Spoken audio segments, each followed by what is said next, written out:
Hi കൂട്ടുകാരെ, എല്ലാവർക്കും നിറവെന്ന നമ്മുടെ ചാനലിലേക്ക് സ്വാഗതം കേട്ടോ. നമ്മളുടെ പഴയ ചാനൽ നമുക്ക് നഷ്ടപ്പെട്ടു പോയി കേട്ടോ. അപ്പോൾ അതുകൊണ്ട് നിറവെന്ന പേരിൽ പുതിയൊരു ചാനൽ തുടങ്ങിയതാണ് കേട്ടോ. അപ്പോൾ നമ്മുടെ താമരയ്ക്കാണെങ്കിലും പുതിയൊരു സ്ഥലത്ത് നമ്മൾ സെറ്റ് ചെയ്തിരിക്കുകയാണ് കേട്ടോ. അപ്പോൾ നമ്മൾ സബ്സ്ക്രൈബ് ചെയ്യാതെ കാണുന്ന കൂട്ടുകാരെല്ലാവരും തന്നെ സബ്സ്ക്രൈബ് ചെയ്ത് സപ്പോർട്ട് ചെയ്യണം കേട്ടോ. ട്യൂബറൊക്കെ വെച്ചിട്ടതാ എല്ലാത്തിനും ഇലകളൊക്കെ വന്നു കേട്ടോ. ആദ്യം വരുന്ന ഇലകളാണ് കോയിൻ ലീഫ് എന്നാണ് കേട്ടോ പറയണത്. ഇങ്ങനെ ചെറിയ ചെറിയ ഇലകളായിരിക്കും കേട്ടോ. കണ്ടോ, ഇതിലുള്ളതെല്ലാം ചെറിയ ഇലകളാണ്. ഇങ്ങനെ വന്ന ഇലകളെയൊക്കെ നമ്മൾ കോയിൻ ലീവ്സ് എന്നാണ് പറയണത് കേട്ടോ. പിന്നെ അതിന് ശേഷം വരുന്ന ഇലകൾ കുറച്ചുകൂടി വലിപ്പത്തിൽ വെള്ളത്തിൽ ഇങ്ങനെ പൊങ്ങിക്കിടക്കും. അപ്പം അങ്ങനെയുള്ള ലീവ്സിനെ പറയണത് ഫ്ലോട്ടിംഗ് ലീവ്സ് എന്നാണ് കേട്ടോ. ഫ്ലോട്ടിംഗ് ലീവ്സാണ് ഇതേ കാണുന്നത്. ഇതാണ് കേട്ടോ ഫ്ലോട്ടിംഗ് ലീവ്സ്. കണ്ടോ, ഇങ്ങനെ വെള്ളത്തിന് മീതെ പൊങ്ങിക്കിടക്കുന്ന തരത്തിലുള്ള ഇലകളുണ്ട്. അതിന് ഫ്ലോട്ടിംഗ് ലീവ്സ് എന്ന് പറയും കേട്ടോ. അപ്പോൾ താമരയുടെ ഓരോ വളർച്ചയുടെ ഓരോ ഘട്ടമാണ് കേട്ടോ ഇത്. ആദ്യം കോയിൻ ലീവ്സ് ആയിട്ട് വരും, പിന്നെ ഫ്ലോട്ടിംഗ് ലീവ്സ് ആകും, അതിന് ശേഷം അത് സ്റ്റാൻഡിങ് ലീവ്സ് ആകും. സ്റ്റാൻഡിങ് ലീവ്സ് എന്ന് പറയുമ്പോൾ ഇങ്ങനെ ഇതാ കണ്ട ഇല പൊങ്ങി വരുന്നതാണ്. ഇങ്ങനെ വരുന്നതാണ് സ്റ്റാൻഡിങ് ലീവ്സ് കേട്ടോ. അത് പൊങ്ങി വരാൻ തുടങ്ങിയിട്ടേ ഉള്ളൂ കേട്ടോ. വെള്ളത്തിന് മേലോട്ട് പൊങ്ങി വന്ന് നിൽക്കുന്നതാണ് സ്റ്റാൻഡിങ് ലീവ്സ് കേട്ടോ. അതാ കണ്ടോ, ഈ കാണുന്നത് സ്റ്റാൻഡിങ് ലീവ്സ് ആണ് കേട്ടോ. സ്റ്റാൻഡിങ് ലീവ്സ് വന്നു കഴിഞ്ഞാൽ അതിനോടൊപ്പം തന്നെ ബഡ് വരാൻ തുടങ്ങും കേട്ടോ. ഇതാ ഇതിലെ ബഡ് കാണിച്ചു തരാം കേട്ടോ. അതാ ഇത്രയായിട്ടാ കണ്ടോ.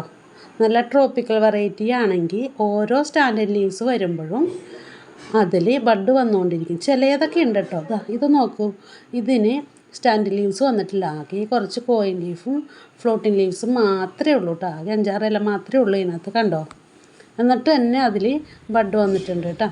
അപ്പോൾ അത് ചില താമരയുടെ പ്രത്യേകതയാണ് കേട്ടോ അങ്ങനെ വരുന്നത്. നല്ല ട്രോപ്പിക്കൽ വെറൈറ്റി താമരയാണ് നമ്മൾ വാങ്ങി വെച്ചതെങ്കിൽ ഓരോ സ്റ്റാൻഡിങ് ലീവ്സ് വരുമ്പോഴും അതിനോടൊപ്പം തന്നെ ബഡ് വരും കേട്ടോ. ഇത് നമ്മുടെ കർണ എന്ന് പറയുന്ന വെറൈറ്റിയാണ് കേട്ടോ. അത് അപ്പോൾ ഇപ്പം തന്നെ ഇതിൽ 2 ബഡുണ്ട്. ഈ വർഷത്തെ റീപോർട്ടിന് ശേഷമുള്ള ആദ്യത്തെ ഫ്ലവറാണിത്. ആ ഹോൾ ഇങ്ങനെ വിരിഞ്ഞ് വരുമ്പോൾ നമ്മൾ അത് വിടർത്തി കൊടുക്കണം കേട്ടോ. കൂടുതൽ പെറ്റൽസ് ഉള്ള താമരയാണ് നമ്മൾ വാങ്ങി വെക്കണമെങ്കിൽ അത് തനിയേ വിടരില്ല. അതിൻ്റെ ഇതളുകൾ നമ്മൾ വിടർത്തി കൊടുക്കണം കേട്ടോ. അങ്ങനെ ചെയ്യുമ്പോൾ എന്ന് വെച്ചാൽ കുറച്ച് കൂടുതൽ ദിവസം ആ പൂവ് നിൽക്കും. അതല്ലെങ്കിൽ അത് 2 ദിവസം കൊണ്ട് തന്നെ അത് കൊഴിഞ്ഞ് പോകും കേട്ടോ. വിടർത്തി കൊടുക്കുന്ന താമരയാണെങ്കിൽ നല്ല കളറും ഉണ്ടാകും കേട്ടോ. അത് നോക്കൂ, ഇത് ലക്ഷ്മിയാണ് കേട്ടോ. ഇങ്ങനെ നമ്മൾ പേരെഴുതി വെക്കണതിൻ്റെ ഗുണമാണ് കേട്ടോ ഇത്. നമുക്കത് മനസ്സിലാവും പെട്ടെന്ന്. ഇതാ കണ്ടോ, ലക്ഷ്മിയിലും ബഡ് വന്നിട്ടുണ്ട്. അങ്ങനെ നമ്മുടെ ഒത്തിരി താമരയിൽ ചെറിയ ചെറിയ ബഡൊക്കെ ആയിട്ട് ഇങ്ങനെ വന്നുകൊണ്ടിരിക്കുന്നുണ്ട് കേട്ടോ.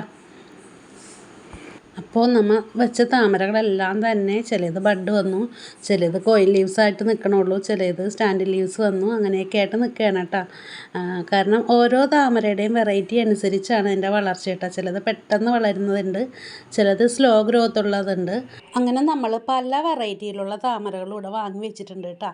അപ്പോൾ ഓരോന്നും ഫ്ലവർ വിരിയുന്നതനുസരിച്ച് നമ്മൾ വീഡിയോ ചെയ്യുന്നതായിരിക്കട്ടെ. ഇപ്പോൾ എല്ലാം നമ്മുടെ താമരയിലെല്ലാം മൊട്ടായിട്ടാണ്. ഇനിയുള്ള സമയം എന്ന് വെച്ചാൽ താമരകൾ നന്നായിട്ട് പൂക്കുന്ന സമയമാണ് കേട്ടോ.